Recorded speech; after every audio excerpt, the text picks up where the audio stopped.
किसी ने बड़े कमाल की बात कही है कि सुखी होने में कोई खर्चा नहीं होता, लेकिन आप कितने सुखी हैं यह दुनिया को दिखाने में बहुत खर्चा होता है। नमस्ते, मैं हूं रवि।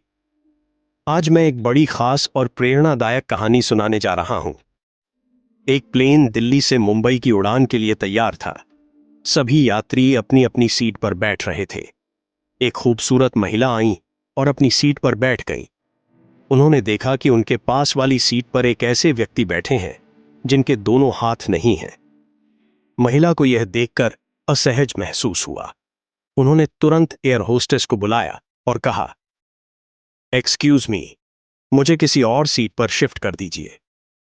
एयर होस्टेस ने पूछा, मैम, क्या समस्या है? महिला ने धीरे से कहा, ये जो मेरे पास बैठे हैं, मैं ऐसे लोगों के साथ ट्रेवल नहीं कर सकती। एयर होस्टेस ने कहा, मैम, थोड़ा समय दीजिए, मैं देखती हूं कि कोई व्यवस्था हो सकती है।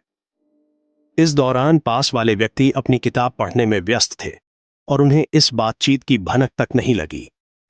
कुछ देर बाद जब सारे यात्री अपनी सीटों पर बैठ चुके थे, महिला ने फिर से एयर होस्टेस को बुलाया और कहा, आप मेरी बात को समझ क्यों नहीं रही हैं? मैं ऐसे व्यक्ति के साथ ट्रेवल नहीं कर सकती। इस बार पास वाले व्यक्ति ने यह बात सुन ली। महिला अब थोड़ा ऊंचे स्वर में कह रही थी, आप देख नहीं रही हैं, इनके दोनों हाथ नहीं है, मुझे बहुत असुविधा हो रही है। एयर होस्टेस ने शांत स्वर में कहा, मैम, कृपया थोड़ा और समय दीजिए, प्लेन टेक ऑफ कर ले, फिर मैं व्यवस्था देखती हूं। प्लेन ने उड़ान भरी और जब वह आसमान में पहुंच गया, एयर होस्टेस महिला के पास आई और कहा, मैम, हमारे कैप्टन ने एक बहुत ही महत्वपूर्ण निर्णय लिया है। ऐसा फैसला हमने पहले कभी नहीं किया। महिला ने मुस्कुराते हुए पूछा, क्या फैसला किया? एयर होस्टेस ने कहा, हम पहली बार किसी यात्री को इकोनॉमी क्लास से बिजनेस क्लास में शिफ्ट कर रहे हैं। महिला का चेहरा खुशी से खिल उठा। लेकिन तभी एयर होस्टेस ने कहा, मैम, यह व्यवस्था आपके पास वाले यात्री के लिए की गई है। उनके साथ आपको परेशानी हो रही है, इसलिए उन्हें बिजनेस क्लास में शिफ्ट किया जा रहा है। महिला का चेहरा तुरंत उतर गया।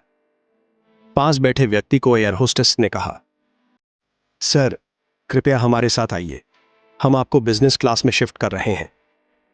तब उस व्यक्ति ने खड़े होकर मुस्कुराते हुए कहा, मैं आपका और आपके कैप्टन का धन्यवाद करता हूं। मैंने इस बातचीत को सुन लिया था। मुझे दुख हुआ कि मैं ऐसे लोगों के लिए अपनी जान दांव पर लगाता हूं जो हमारी कुर्बानियों की कद्र नहीं करते। मैं भारतीय सेना का एक सिपाही हूं। मैंने युद्ध में अपने दोनों हाथ गंवाए हैं, लेकिन आज आपने जो सम्मान दिया, उससे मुझे गर्व महसूस हो रहा है।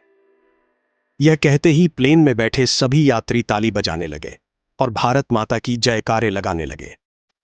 महिला, जो पहले उन्हें देखकर असहज थीं, अब चुपचाप बैठी रहीं। कहानी का सार, हम में से ज्यादातर लोग सूरत पर ध्यान देते हैं, सीरत पर नहीं। लोगों की प्रतिभा, ईमानदारी और गुणों की कद्र कीजिए। फिजिकल अपीयरेंस के जाल में मत उलझिए। हमारी सेना के जवानों का सम्मान करना सीखिए। हर व्यक्ति को समान दृष्टि से देखिए। याद रखिए, आसमान से देखने पर सब छोटे लगते हैं, यहां तक कि आप भी। अगर वीडियो पसंद आई हो तो चैनल को सब्सक्राइब करना मत भूलिए।